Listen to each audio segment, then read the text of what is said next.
Darkenral has done a number on me here, and no mistake. I've effectively lost a turn, and only 5 Skaven players are even standing. Now, Darkenral goes for something clever here. Boldly, he attempts to shove Fangburn onto the ball, to make it bounce off the pitch, and get thrown back on farther away, almost certainly somewhere that I won't be able to exert influence on. First, he secures a pushback against Cluny, the gutter runner, to place him in front of Fangburn. This means the storm vermin can now be chain pushed. A reroll is needed to save this lineman from a turnover on a double both down result. Then the dodge skill keeps the gutter runner on his feet, and here is the result. The dice fail the cause. On a 50-50 roll, Fangburn makes the pickup.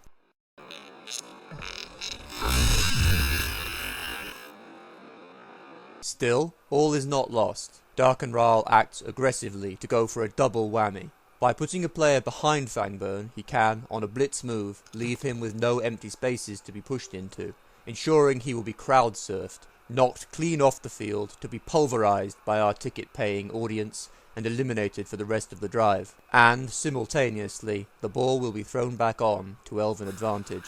But it's a 1-die block because of Cluny's proximity. And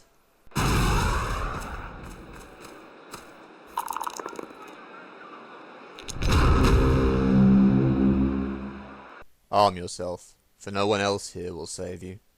The odds will betray you, and I will replace you. You can't deny the prize, though it will never fulfill you.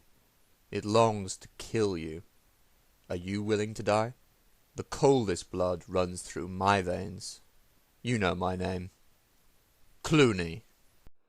So, I have the ball, but I'm outnumbered. Time to turtle. I want to disengage from the mess on my left and build a cage. A move to help separate the scrimmage line elves from the rest of the team. And Darklaw lurches hatefully to his feet to take his revenge on all elven kind. A safe 2-die block, and splat. Massacre! The elf who was placed to trip Fangburn into the crowd's blood-soaked hands last turn. Poetic justice. Numbers are now 10-8 against me. It isn't all brutal horror with a Blood Bowl crowd, though. Here you can count not 1, but 2 elven ladies apparently on a date with and in the arms of some kind of orcoid, razor-toothed abomination to God. Interracial partnerships of this kind show that even in the world of Warhammer, unjust social conventions cannot defy the power of love. But now, where to build the cage? As in real-time strategy, my instinct in a case like this is always to hunker down. Fat lot of good it has done me, as my record in Supreme Commander 2 and other games has shown. But I can't deny what I am, an inveterate cowerer under the metaphorical desk of life. Let's take a look at Fangburn, my storm vermin now fulfilling the role of a quarterback here. This player type is identical to the human blitzer. He has better armor than the rest of the Skaven team, comes with block, making him more effective in combat, and he has access to strength skills for future development in subsequent matches.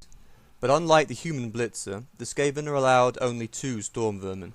They have some muscle then, but are still very definitely an agility-focused team. Gutter runners are the more important player. A good cage ends the turn with none of the guards adjacent to the ball carrier in contact with standing enemy players. If they are, the chance remains of being blocked aside so the carrier can be blitzed. He could bypass the cage with the War Dancer's leap ability, but added to the leap roll itself he'd only get a 1-die block, and he's perplexed right now by having run out of team rerolls. So instead he does this, relying on his superior numbers to compress me, constricting my position, and making it hard for me to jockey for the assists and blocks I'm going to need to break free next turn. If I fail, the ball will most likely be his on turn 13. The situation becomes worse for me still when Redtooth fails me for the last time, as Chase Brandstone tears through all that fancy sports equipment of his and fractures his skull. If I kept him on the roster, he wouldn't be available for the next match, and his armor value will now be no better than any other Skaven. So, on the orders of head coach Cluny the Scourge, this failure will be dumped in the street to spend the rest of his life begging for scraps. while his wife takes their litter of 15 children and leaves him for his stronger and more worthy replacement. A fitting end for a fool. Numbers are now 10-7 against me. This is a problem. My cage guards are all strength 2 gutter runners, and would each need 2 assists on these elven players to get safe blocks, which neither the positioning nor my players available makes possible. I have to abandon the cage and get the ball the hell out of there. I pick my rear left hinge as the place to break out, but first there's nothing for it, I just have to accept another 1-die block. At least I still have a team reroll in hand, so that's something. I get lucky anyway, and can now safely bounce the other unwanted gatecrasher. Now Cluny is free of tackle zones, making a handoff to him instead of trying to dodge away from Kara with Fangburn makes sense. It minimises the number of rolls I have to make. And now a desperate charge to the end zone. In theory he can score right now, if he makes 2 go-for-it rolls, and can dodge through a double zone square. Total chance of touchdown 51%. Even money. What the hell? What the hell?! You f***! Sideways. With a hose pipe. See what you made me do, elf? The elves are now in a quandary. They're under time pressure to get the touchdowns to draw even with me, but that means they need to take more risks. But at the same time, they've now run out of the team rerolls that cushion against the consequences of those risks. They're flying on the seat of their pants. But how aerodynamic are those pants, and is the pilot drunk? Questions that trouble us all in our everyday lives. So they want to make moves with as few unsafe rolls as possible, hence Kara and Richard's 2-die blocks against plucky but weak gutter runners to open up some space. Kalen the catcher can throw a zone on the ball for some security in case the pickup fails, without need to dodge away. Next, Warren the lineman, standing in the middle there, will be free to grab the ball and get it into play. But first, why not make another safe block, since Darklaw is just standing there, right?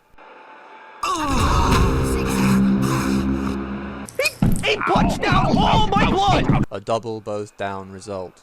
These elves need to be taught their place, off the Blood Bowl field and in Santa's grotto helping him get ready for Christmas.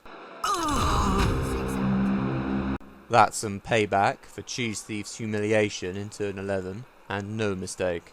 When you are not equipped with either the block or wrestle skills, the risk of a turnover on a 2-die block with no team reroll available is 1 in 9 or 11%. To look at it one way, that's not very often. To look at it another way, it means on average it's going to happen every 9 times you risk it.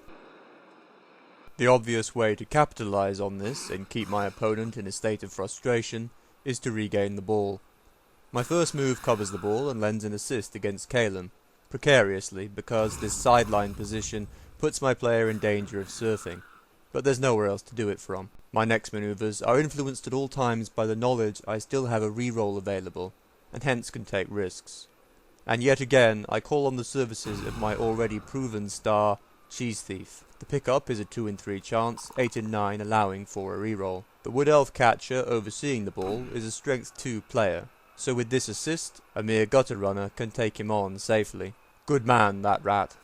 Or good rat, that man. Or whatever. Stop judging me. Finally, I begin making moves to lend my ball carrier some rudimentary protection, a screen against being counter-blitzed. So, I need to make dodges. My efforts in this line are cut tragically short by the clumsiness of Scrag, who makes a fool of himself, wasting my reroll in the process. Thus, my carrier is left highly exposed. And now, click to continue on to the next part of the match report, to witness what brutal retaliation the Deadly Dancers have in mind for this impudence.